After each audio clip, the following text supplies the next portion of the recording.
I-like mo na at saka i-share itong live natin, itong video na ito para guys kakalat ito sa taong bayan. Paki-subscribe na rin sa Donmar TV, okay?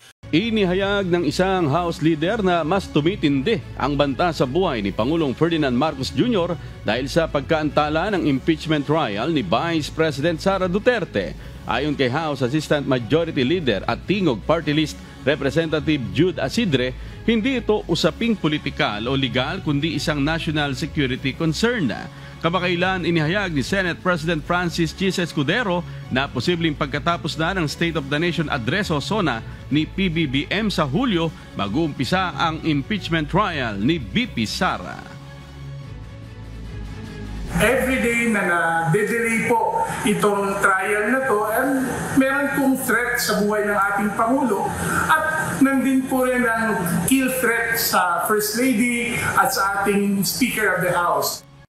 So gusto ko lang batiin ang aking mga kapwa vloggers, yung 37 na kung saan ay pilit na ginigipit, pareho kami, pilit na ginigipit ng gobyerno ni Marcos Jr., ni Liza Tanas, ni Tambaluslos. Gusto ko lang pong ipaalala sa inyo sa panahong ito, ang mga vloggers na katulad nila MJ, Sas, Joey, Maui, JM, Channel 167, Crizette, Attorney Trixie, Attorney Glenn Chong, di naman vloggers Attorney Glenn, at yung mga nakasama doon sa listahan na pinatawag nila nung una, kaso lang na outsmart natin ang mga jutang ginimes dahil dumulog tayo kasama ng aking mga palangga sa Korte Suprema na pigilan yung mga buwaka ng Ginina na nasa House of Kawatan o House of Cruz. I wish makasigaw ko ng bonggang-bongga, no? Para ma-knock out ko yung mga Jotang Ginimes. Alam nyo, nakakagalit at nakakagigil sa part ng mga mga palangga natin sa inyo mga kababayan. Kasi yung nilaban namin, yung pagigipit sa amin, kami na Doc Lorraine, lahat ng nakalista doon, hindi natin isa-isahin. You know, lahat po na nakalagay doon na mga pangalan na kung saan gusto tayong ipatawag, hindi gusto pinatawag tayo dyan sa HUAD committee na yan, sa TRICOM na yan, para lahat tayo ikulong. Sabi ko nga sa inyo mga kababayan, kung ako po ay nasa Pilipinas, gurgur na ako katulad ni Percy Lapid, ni Ka Percy Lapid. Ito yung kapalit kapag ikaw ay nagsasabi ng katotohanan. Ito yung kapalit kapag nanindigan ka. Ito yung kapalit kapag in-expose mo yung jutang ginimes na Jejimon na gobyerno ni Marcos Jr. Alright? Etong, kung paalala ko po muli sa inyo, ako ang pinakaunang biktima. Well, si Percy Lapid, dahil nagbuwis siya ng buhay. Alright? But, October, di ba siya namatay? But in terms of panggigipit, pangkakaso, panghaharas, di ba, pananakot and everything, si Maharlika ang pinakaunang sinubukang sindakin ng mga kawatan, sindikato, smuggler, kidnapper na si Liza Tanas, na si Bangag Jr. At ngayon nga ay si Vice President Inday Sara at kayo na mga nanonood na pilit na ginugurgur yung ating malayang pananalita, malayang pagpapahayag, malayang ekspresyon na tayo ay sukang-suka sa mga jutang ginimes na gobyerno ni Bangag. Nakakaawa ang mga Pilipino, nakakaawa kayo. Hindi po ito laban lang namin ng mga vloggers na nagsasalita, kundi laban ito ng bawat Pilipino. Kasi nga, kung ang Vice President na tumulong kung bakit naging presidente ang Bangag niyong presidente ngayon, na kung saan nangako ng budol, nakipagtandem sa mga Duterte para daw sa continuation ng pagbabago. o pagpatuloy ng mga magagandang nagawa ni Pangulong Duterte, kasama na nga po yung war on D na yon o war on pulburon. The problem, nabudol tayong lahat. Malaking pagkakamali ko, pagkakamali ni Inday, pagkakamali natin na sumuporta dito sa mga magnanakaw. Kaya nga, dapat isip natin na once na magnanakaw, always na magnanakaw. Na once na judictus benedictus, magugurgur na lang yan, di ba? Huling hininga na lang yan, judictus benedictus. Once na evil, evil talaga yung mga yan. Now, let's talk about this. Recently, okay, I think unahin na natin si Inday Sara, no? Mga palangga, ito ay ganti ng mga jijimonyo kay Inday sa ating lahat. Panakot ito na hindi tayo na pwedeng magsalita, hindi tayo pwedeng mag-express, or else gugurgurin tayo, kakasuhan tayo. Sa Pilipinas kasi, mga kababayan, kapag ordinaryong tao ka, nagtatrabaho ka ng regular job mo, di ba? Tapos kakasuhan ka ng gobyerno, katulad ng mga buwaka ng inang yan. Well, talk about vloggers. Like yung mga vloggers are just, these people are just ordinary person like you, na wala namang yaman niyang mga yan. Itong 37 vloggers like me, like lahat sila, MJ, hindi po kami mayaman na katulad ng mga buwaka ng inang kalaban namin sa Congress na kinakamal nila ang pera ninyo. So, para mapatahimik kami, para matakot kami, para wag na kami magsalita, wag na kami magbigay ng aming sentimiento, grievance and everything, laban sa mga bangag, ay kakasuhan ka. Why? Number one, yun nga, yung tinatawag nating chilling effect, na kung saan once na kinasuhan si Marlica, matatakot na ang ibang magsalita na vlogger kasi natakot dahil, gumastos, natakot na magurgor, ganun yung gusto nilang sa inyo, iparamdam. Kaso nga, nanindigan ako, lumaban ako sa mga buwaka ng inang yan, ulitin ko po uli, 4 cases filed ng mga Jotang Ginimes dito sa Amerika, 1 case dismissed, and I'm still continue fighting sa laban sa mga hinayupak na ito. So, eto ngayon ang ginagawa nila sa mga vloggers dyan kasi alam nila yan, walang pambayad sa abogado, walang pera, hindi ko naman sila yung lahat. I don't know, maybe they have friends, the lawyer and everything. And thank you sa iyo, Spokes Roque, Attorney Harry Roque. Thank you, Attorney Glenn Chong. At sa iba pang mga abogado na tumutulong sa amin, especially sa inyo dyan sa Pilipinas. Kasi ako, I'm fighting on my own dito, sa Jamaica na hindi nagpapasindak sa mga buwaka ng inang yan. At ngayon, ito na nga kay Inday Sara, aside from hindi na sila natuwa sa impeachment na ginawa nila dyan sa Congress, sa kabila ng na i-expose natin dito dahil ayon sa ating source, ayon sa ating puting ahas, ay binayaran ng 100 to 150 million pesos ang bawat mga sindikatong pumirma doon sa impeachment ni Inday Sara. Then, mga kababayan, ulitin natin, iparamdam natin at ipaalala natin sa ating mga palangga na gamitin ang inyong mga utak habang kayo, o yung iba lang, hindi naman kayo mga palangga ko, na tuwang-tuwa dahil in-impeach nila si Inday Sara dahil kailangan daw panagutin na nagkaroon ng 125 million, tama ba numbers ko?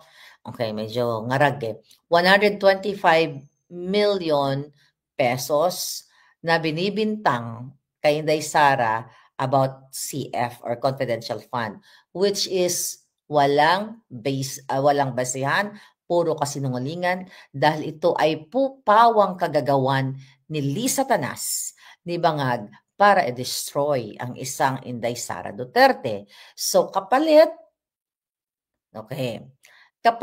ng pagiging Duterte niya, pagiging matapang, right? Kaya ngayon, eto gusto siyang talagang tumbahin o gurgurin. Di ba sinabi naman ni Inday Sara yan, di ba? Na talagang may banta sa buhay niya and even yung kanyang mga security detail last year, di ba? Pinagtatanggal yan. Si Lisa Tanas lahat ang may gawa niyan. Si Bangag lahat yan sila magkakasabuan. Okay? Now, mga kababayan. So, etong mga ginagawa sa kanya na hindi na sila nakontento sa impeachment, which is, I doubt na yan ay mariremove nila ang isang Inday Sara Duterte. Kaya ngayon, utos naman to ni Lisa Tanas. An hour ago, sabi ng balita, inirekomenda ng National Bureau of Investigation ang pagsasampa ng reklamong grave threats at inciting to sedition laban kay Vice President Sara Duterte kaugnay ng mga umano'y banta niya kay na President Marcos, Bangag Marcos, first dugyot, first butod, first kidnapper, first smuggler, first tsoktsakeira, first jutang Ginemes na si Liza Araneta Marcos. Okay, na sinakal niya ang kanyang unang Jonakis. Hindi pa natin alam kung Johay pa ba o Tegi na yung kanyang anak ni Lisa Tanas na inanak niya kay Puno. Okay? Nanganak yan kay Puno nung siya ay nasa kolehiyo pa. Ayon sa ating puting as, yung buwaka ng inang ka-jok-jokan, ka-pokpokan to the highest level. Yan ay pag tinanong mo kung nasa na yung janak niya, dahil itinago siya ng mga madre nung siya ay najuntis. Pag tinanong mo kung nasa ng anak ni Lisa Kidnapper, ay sinakal daw niya. I know, hindi pa sinabi sinakal, sorry. Ay sinabi niya, she's gone or he's gone. I don't know kung she or he. You know? So, yung hinayopak na yan. Tuloy ko lang. Okay, dahil nga daw, yun na, inciting to sedition, laban kay Lisa Tanas, dami niya kasing pangalan, no? Pasensya na kayo. At kay Tambaluslos. So, ayon kay NBI Director, itong Julol na itong Santiago na ito, Jaime Santiago, naipasa na ang naturang reklamo sa Department of DOJ. O, syempre, sino sa DOJ? Yung mga jutang Ginemes. Yun nga, si Remulla. So lahat ito mga kalaban ng bayan. Kaya nga paulit-ulit natin sinasabi, kailan mapupuksa ang mga jutang Ginemes. Okay, tuloy.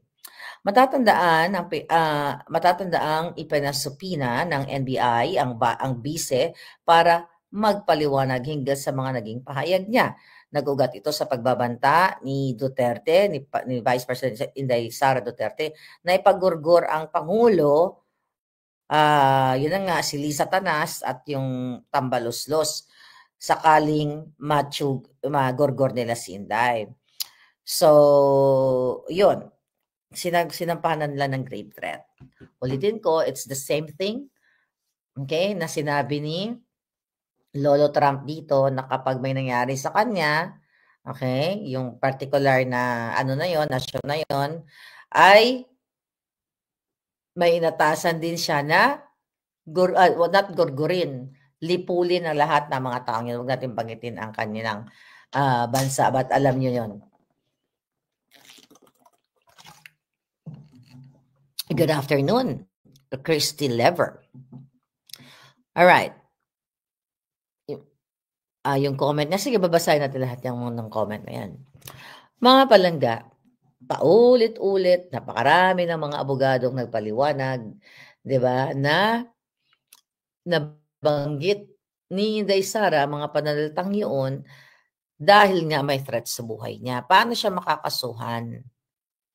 Dahil kung sakali na siya ay gurgurin, ipagurgur ni Lisa Tanas ni Bangag Jr., doon palang magkakaroon ng krimen na paggugurgur. So, mauuna munang gagawa ng kahindik-hindik, karumal-dumal ang mga buwaka ng inang Adictus Benedictus na si Marcos Jr., si Lisa Tanas at ang kanyang Jejimon, na manggurgur o gurgurin si Inday Sara, which is hindi papayagan ng taong hindi papayagan ni Inday Sara na mangyari sa kanya yon bago manggurgur. Okay? Sa side ni Inday Sara. Alam niyo yan. So itong lahat ng ito cover up. Cover up sa Vice Scam Committee report na final ni Attorney Vic Rodriguez, binuking ni Congressman Ungab, okay, na pinagpapaliwanag sila, nagpetisyon sa Korte Suprema, itong si Attorney Vic, si Congressman Ungab at iba pang mga kasamahan na nire-request nila o hinihiling nila, pinipetisyon na sa Korte Suprema na pagpaliwanagin ang mga buwaka ng inang kasabwat ni Marcos Jr., ni Lisa Tanas, dahil ayon sa ating puting ahas, si Lisa Tanas ang nag-filled in the blanks. Sila ang nag-filled in the blanks ng mga figures, ng mga amount of money doon sa GAA o doon sa ganap na national budget. So kaya ganti ito kay Inday Sara para pagtakpan ng mainstream media na kasabwat ng mga buwaka ng Genuez. Yun yung nakikita ngayon, mga palangga. Sa 14 dapat may reply na sila. Sabi ni Sol Estela, oh yes. So binigyan sila ng 10 days para magpaliwanag kung sino o bakit bakante itong Vice Scam report na ito.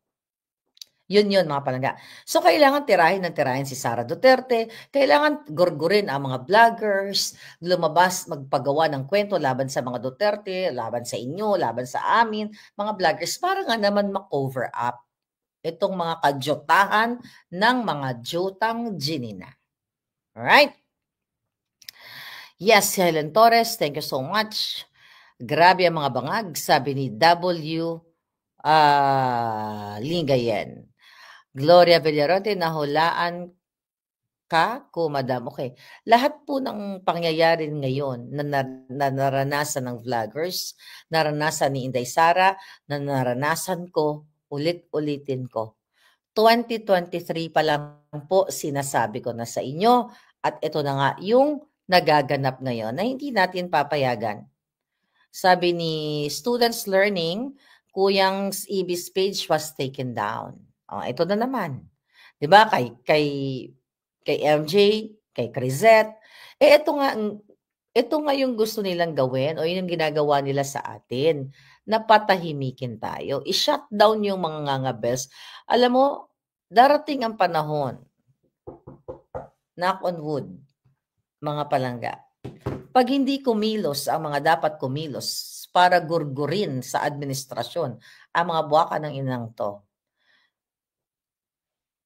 huwag sana hayaan ng Diyos na magurgur itong ating mga palanggang mga vloggers literally. Ito yung gusto ni Lisa Tanas at ni Marcos Jr. Ulitin ko po, ako ay kinasuhan ng 4 na kaso dito sa Amerika ng civil case, defamation, dahil sinasabi ng mga kalaban ko, mga proxy cases ni Lisa Tanas, na ang lumalabas sa bibig ko ay panira kay Lisa Tanas, kay Marcos, kay sa gobyernong bangag, dahil ano bang sinasabi ko? Isa lang. Marami actually. Magnanakaw sila. Kidnapper si Lisa Tanas. Judictus Benedictus si Bangag. Yun lang yun. So yun yung kinakaso nila sa akin dahil ako daw ay naninirang puri. Question. Ito ang mga binabanggit natin dito na si Marcos Jr. ay magnanakaw, ay paninirang puri. Yung mga sinasabi ko na si Robles ay sangkot sa mga kapangangawat sa maanumalya sa PCSO na hanggang ngayon hindi na ibibigyan ng hustisya, hindi nagpapaliwanag, hindi ayaw bigyan ng time ng mga Huwad Committee, ang 433 winners, yung sinuwap na picture, inamin ni Robles na yung winner na nakamaskara kung todo pa, tinakaw nila yung damit from kamiseta, sinuwitch o sinuwap, face swap, doon sa winner. Nakalimutan nyo na yun eh. Kasi ganun yung mga Pilipino, no? Mapagpatawad, Lahat ng mga pagnanakaw nila, patawarin nyo na. Oh, gano'n na lang ang gusto niyong gawin kasi ayaw niyong kumilos. But again, hindi ako magsasawa na ipaalala sa inyo. Yun yung mga kinakaso nila sa akin. Na nagsisinungaling ako, naninira akong puri ako nung sinabi ko na may anomalya sa loto. Yung kinakaso nila sa akin na sinasabi ko yung mga amiga ni Lee Satanas na scammer, pero katulad ng Quiñones, available publicly yung pang-scam niya even before my vlogging world, my vlogging moment, o ano tawag mo dyan. Nakalagay yan, isa yan, it just so happened na magkadikit o nakakonect itong mga scammers kay Liza Tanas. Sa lahat po ng case ko dito sa Amerika, nakalagay doon ang pangalan ni Liza Tanas, ni Bangag, ni Tambaloslos. At yun ay dinidefend ng kanilang mga abogado, dinidefend nung mga kalaban ko, dinidefend ng dalawang designer na wala daw kanalaman si Liza Tanas at ang Bangag na administration. Lahat po ng case ko, present ang pangalan ni Bangag. Ganon din si Robles, ganon din si Zaldico, na sinisira ko daw ang imahe ng House of Representatives. Can you believe that? Ako ang sumisira sa imahe. Yun ang fina-file nila na kaso sa akin. Yun ang defamation case nila dito sa akin sa Amerika. Kaya nila ako kinasuhan, hindi dahil para linisin ang kanilang mga pangalan, dahil never ever nilang malinis ang kanilang mga pangalang marumi pa sa pinakadugyot, pinakamabaw, name it. Yun mga kababayan. Gusto ko lang kayo i-remind. Now, what? Okay. Ulitin ko, ito ang ginagawa ngayon sa Zorro House of Representatives. Ito ngayon ang ginagawa sa inyo dyan sa Pilipinas. And I don't know, wala pang naghuhuramentadong brusko. And I'm looking forward, okay, na may maghuramentado dyan, okay, ng bonggang-bongga at nang matapos na itong mga kadyotahan nila. Alright, maghuramentado kayo, mag-speak up kayo. You know? Alam mo yung huramentado? Di ba Tagalog yan?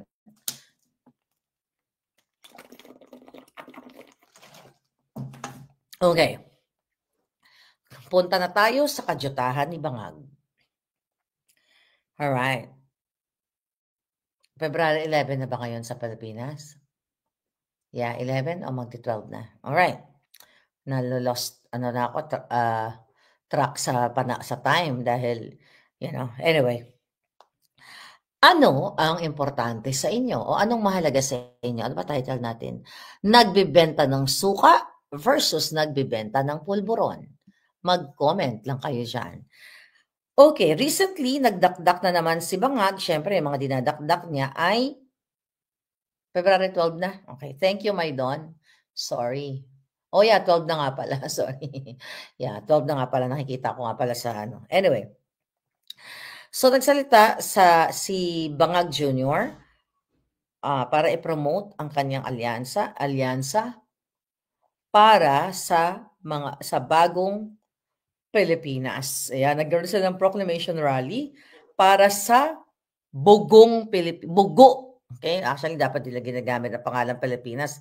Para sa bagong Pilipinas na pinamumugaran ng krimen, pinamumugaran ng Judictus Benedictus, at para sa bagong Pilipinas, baka maging legal na ang pulburon katulad sa Colombia. Recently, 'di ba, nilegalize nila yung favorite ni Bangag. At yan siguro maging sanctuaryo ni Bangag kapag napatalsik na natin yan. Dahil doon sa Colombia, unlimited siyang magsingot. Hindi yan na kailangan magtago. Pwede siya mag-all out, suminghot ng pulburon. Now, sabi niya dito, doon sa statement niya, mga palangga, pinopromote niya ang kaniyang mga kandidatong mga kawatan. Sabi niya, napakabilis, sabi ni Bangag, napakabilis na pagdaan ng 3 taon na akala natin ay magiging mas matagal. Ngunit nandito na tayo sa darating na halalan ng Mayo. Okay. Hanapin na natin yung pinaka-importanting pwede nating sagutin. Okay? Itong hinayupak niya. Ang karaniwan sa aming mga kandidato, sabi niya, okay, Ito. Alright.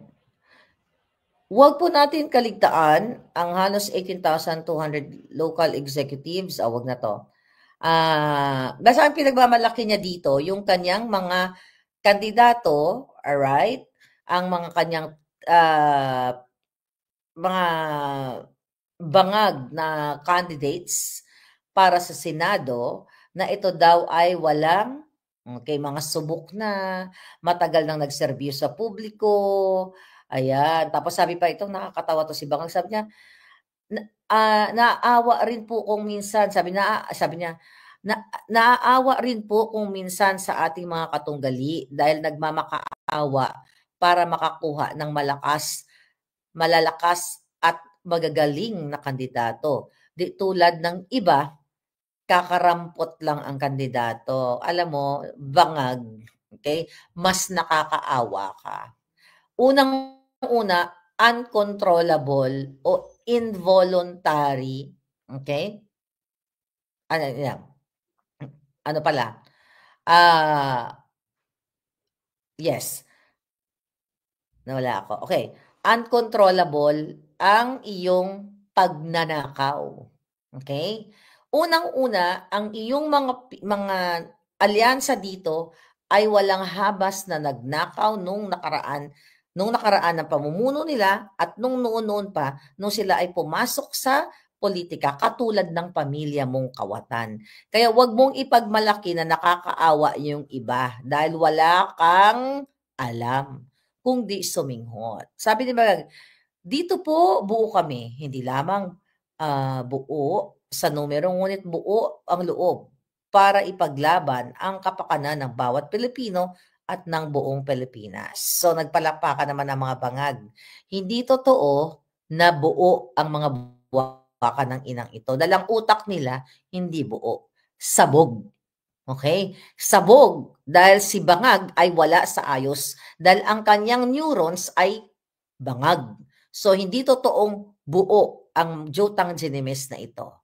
At hindi totoo ang kapakanan ng bawat Pilipino ang sinasabi ng hinayupak na to, kundi kapakanan ng kanilang pamilya, ng kanilang kaalyado para nakawin ang pera sa inyo. Ulitin natin, katulad na lamang sa budget ng 2025 na binakante nila during the BICAM report, then filled in the blanks. Unconstitutional, sinulatan nila ang numero, pera o figure na gusto nilang ilagay dyan sa BICAM report na yan. Kaya sila ang tunay na kawatan. Sabi ni Bangag, kung ihambing natin sa mga napulot nila, okay? Ang ticket na napulot nila, kapal na mukha ng putang buwaka ng inang ito, napulot. Ikaw'y napulot, ikaw ang mukhang basura. At dapat, kasi mga palangga, dapat ihahain ng hayop na ito kung anong meron yung kanyang kandidato. Kaso wala naman siyang may promote na maganda dahil alam natin na ang kanilang mga kandidato o yung mga ticket, okay, mga senatoriables nila ay mga kawatan. Sabi niya ito, kung ihambing natin ang mga napulot nila, ang ticket natin mula sa Senado hanggang sa Sangguniang Bayan ay mga leader na subok sa serbisyo, magandang record, pwedeng ipagmalaki kahit kanino.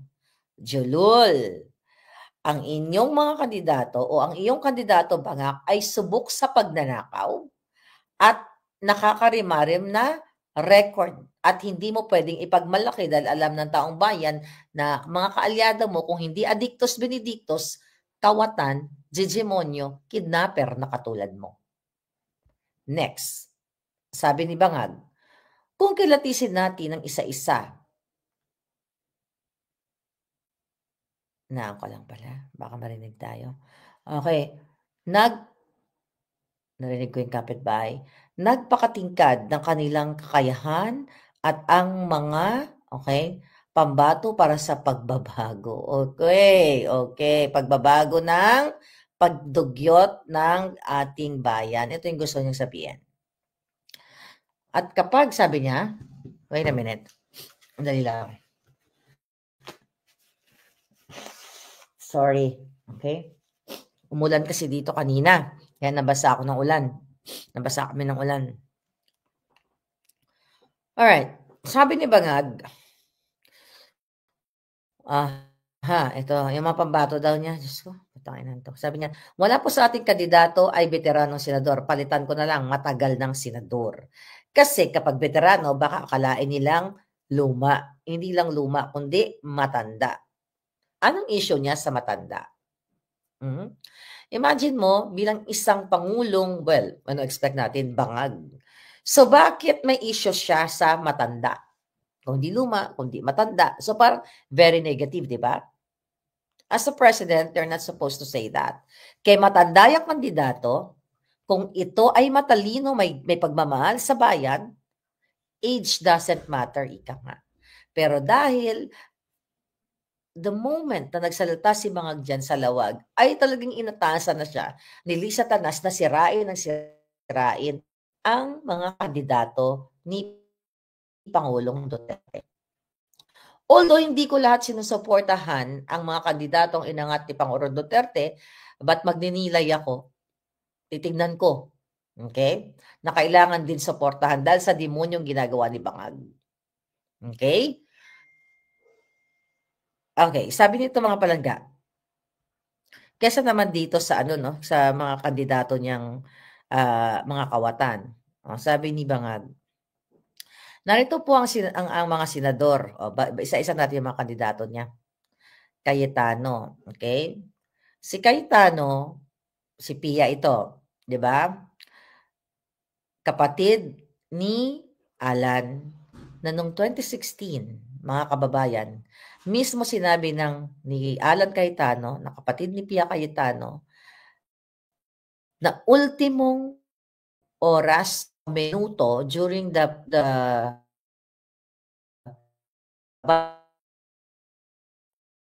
Cayetano, ni Alan Cayetano na, pati oras ko, ninanakaw mo. So alam ng mga Cayetano na magnanakaw ang mga Marcos. Pero dahil ngayon, tandem sila sa pagnanakaw.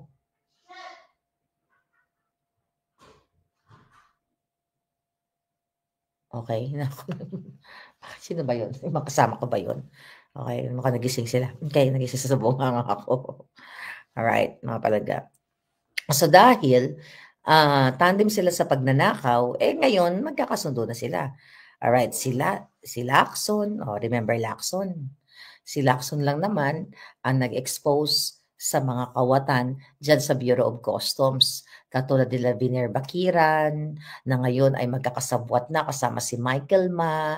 Hindi ko na maalala yung maraming pangalan, pero sila Lugin yung mga minensyon natin sa inyo, nandiyan sa Bureau of Customs, isa to sa in-expose ni Lacson.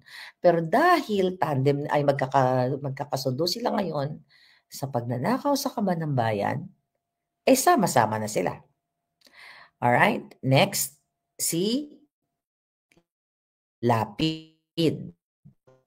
The team, may in-interview si Sas Rogando, si palangga natin, si baby girl, na si Miss Yumi Santiago, tama ba pagkaalala ko, na nag-expose ng anak ni Lapid ay kasabwat sa pagpapapasok ng mga POGO workers o mga sindikato, POGO kung ano man ang tawag sa kanila, sa Pilipinas. At ito ay may hawak na manifesto, itong whistleblower, at finorward doon sa Senado kay Risa Ontiveros, okay, ang mga pangalan ng mga POGO workers o POGO officials o POGO people, pero hindi nila pinag-usapan sa Senado. At ang sangkot dito ay ang anak ni Lito Lapid. So ito yung mga grupo o ito yung mga pinopromote ni Bangag Jr. O ito, pangatlo, si manggagamit Amy Marcos. 'Di ba? Nasaan yung buwaka ng inang yan? Nung ginamit si Inday Sara, ginamit ang Pangulong Duterte, sinasabi mismo ni Amy Marcos na kung hindi dahil sa mga Duterte, hindi naging presidente yung kanyang kapatid na Adictus Benedictus. Ngayon, syempre sabi ko naman sa inyo, blood is thicker than water. Nung ako ko po ay nag-expose, itong walang hiyang ito, sa pamamagitan ng staff ay chika boom boom sa akin na sasabihin na raw ni Amy Marcos na yung anak ng kapatid niya ay Jodictus Benedictus o sumisinghot ng pulburon. Magkakasama na sila ngayon. Iksian ko lang mga palangga kasi I'm not in my 100% self, sa pagbablog kasi I don't know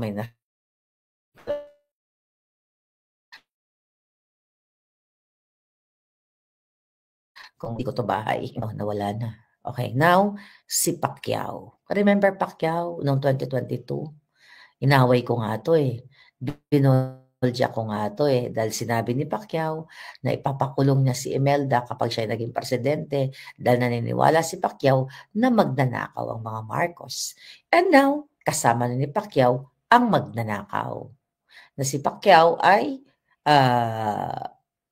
malupit ang sinabi nito sa mga Marcos. Alright? Mahal ang bigas, sabi ni Nasser Sapayani. Okay, tuloy lang natin to. Okay.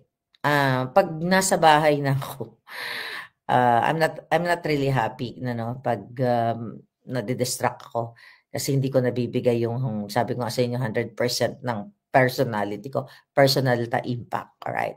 Next, si Senator Revilla. Kaka-expose lang natin yan. Kagalit na galit. Dahil noong 2019, itong Julol na si Ramon Bong Revilla ay nagpetisyon, okay, sa korte para gamitin niya ang pangalan niya, ang nickname niya na Bong, B-O-N-G, as surname niya. Ano ang reason? Para manguna siya sa alphabetical order sa malistahan ng mga kandidato katulad ngayon. So ngayon, instead na pangalan niya, Ramon Bong Revilla, so supposedly letter R siya, sa baba siya, nasa taas na siya kasi letter B na yung kanyang surname. So ito yung mga klaseng mga kandidato ni Bangag, mga mambubudol. Ulitin ko po, yang si Bong Revilla, nakatabi ko yan, tsaka si Lani Mercado, nakatabi ko yan during inauguration ni Bangag. Okay, hindi ko na dapat to babanggitin pero nabanggit ko na to nakaraan. Alam ko na pera-pera lang ikaw Bong Revilla. Pera-pera lang kayo, mga jutang ginines kayo. Hindi na kayo napagod sa kakakamkam ng pera ng bayan. Why? Why Bong Revilla? Magkatabi tayo, pinipraise-praise nyo ako, at parang feeling friends, nagtanong sinabi mo sa akin na na-demonetize yung iyong Facebook because you are a politician. Yun ang konteksto ng pinag-usapan natin. Concern na concern ka dahil yung Facebook page mo na-demonetize. Kaya nasa isipan ko noon, nung time, actually, after po ng inauguration, sabi ko sa closest people, friends, family, na kinausap, sabi ko, sabi ko, itong Bong Revilla na to, concern pa siya sa monetization ng kanyang Facebook page. Ang dami na nilang Okay. Putol-putol ba ako? Alright. So ngayon mga palangga, okay pa ba yung signal natin? Alright. So ang ibig ko sabihin, ganito ka walang hiya yung mga kandidato ni Bangag. Pera-pera lang sila. Magkano lang yung kikitain sa Facebook? I don't know, siguro malaki yung kinikita niya. Ako nga, ang kinikita ko sa Facebook, piso-piso. Di ba? Diyos ko po.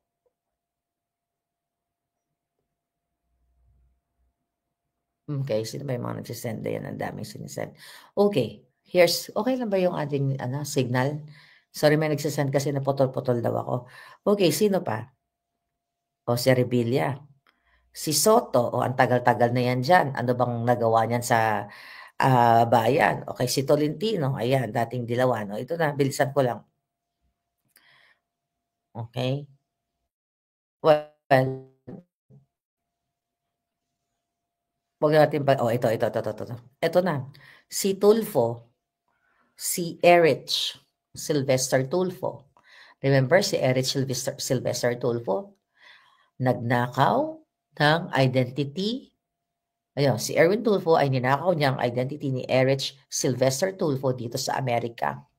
Gumamit since 1999, gumamit si Erwin Tulfo ng US passport sa pangalang Erich Sylvester dahil ninakaw niya ang identity niyon. Ang pagnanakaw ng identity ay isang crime dito sa Amerika. And I know may mga gumagawa na gumagawa na ay merong action ng US government dyan. Okay? Si Erich Sylvester, inamin niya na siya ay nag-TNT sa Amerika. Okay? Kung titignan mo, technically, yan ay kasalanan sa batas. Dahil pagka sa batas nga po yung issue na yon ang pinag-uusapan natin kasi ginamit niya yung issue na yon about TNT kasi kesyo kailangan niyang buhayin yung mga anak niya, pero yung main issue talaga doon, no yung nagnakaw siya ng identity, nagnakaw o bumili siya ng identity, nagagamit ng US passport, napapakinabangan niya at bumilis siya ng bahay sa Porter Ranch na 1.6 million cold cash dito sa Amerika. At yan ay binabato niya sa akin na isang kritiko na ako daw ay magbenta ng aking mga properties para daw itulong ko sa sambayan ng Pilipino. Wala naman po akong 0.6 na properties na binili na cold cash katulad ni Erich Sylvester. So, iksian lang natin kasi I don't have a lot of time at yun nga, baka may magwala. So, ito yung mga kandidato ni Bangag. At ang sinasabi pa ni Bangag dito, ang tungkol sa, sige doon na natin tapusin, na yung mga kandidato daw ng iba, I think referring to Pangulong Duterte, nagdi-deliver lang ng suka. Mga kababayan, wala pong masama na nagbebenta ka ng suka or kung yun ililiteral natin, nagbebenta ka ng suka kaysa sa nagbebenta ka ng pulburon o ng drogay. Magbenta ka ng bagoong, magbenta ka ng isda, magbenta ka ng peanut butter, which ginawa ko yan. Magbenta ka ng kakanin, ng ulam, yan, ginawa ko yan during, hardship moments sa Pilipinas para ma-survive ko yung buhay ko. Wala pong masama. Mas masama kung ikaw ay nagbibenta ng drogay, ng pulburon, ng ipinagbabawal na gamot, katulad ni Marcos Jr. na hindi natin alam, pinatakas na nila yung nahuling driver sa Alitagtag na nahuli ng 1.8 tons, naging 1.6, nahulihang napawalang sala si Mark Anthony Sayarot. Remember that? 2023, si Mark Anthony Sayarot ay nahuli po yan, na-intercept actually ng Australian Federal Police ang kanilang mga kontrabando na taste dyan sa Ayala. Pero dahil si Bangag ang presidente, kalaunan, was it last year, ay napawalang bisa si Sayarot na nahulihan din ng halos 2 toneladang ipinagbabawal na pulburon. Yan ang mga kalidad na kandidato o sinusuportahan ni Bangag. So ngayon, ano ang gusto nyo? Nagbibenta ng suka o nagbibenta ng pulburon? Alright? Mamili na lang kayo. Okay? Mamili kayo anong gusto nyo. Si Manny Pacquiao. Anong ginagawa niya dati? Diba? Ay parang may commercial siya, diba, na suka. But anyway, ang mga kandidato ni Bangag, lahat po ay mga may bahid ng karumal-dumal na pagpapahirap sa taong bayan. So you decide. Si Bong Revilla kasama sa lineup ni Bangag. Mahal ang property tax at may HOA yung bahay ni Erich, sabi ni Raffly. How can Erich pay his property tax in the US? Talagang merong pera ito, sabi ni D.W. Lingayen. Mumabing, how are you palangga? Si Pobreng Pinoy, thank you so much. Mga kababayan, yeah, tuloy-tuloy lang tayo. I'm sorry kung hindi ko mabigay yung 100% performance, yung impact natin kasi nga ako po ay nakikidayo lang dito sa lugar kung nasaan ako.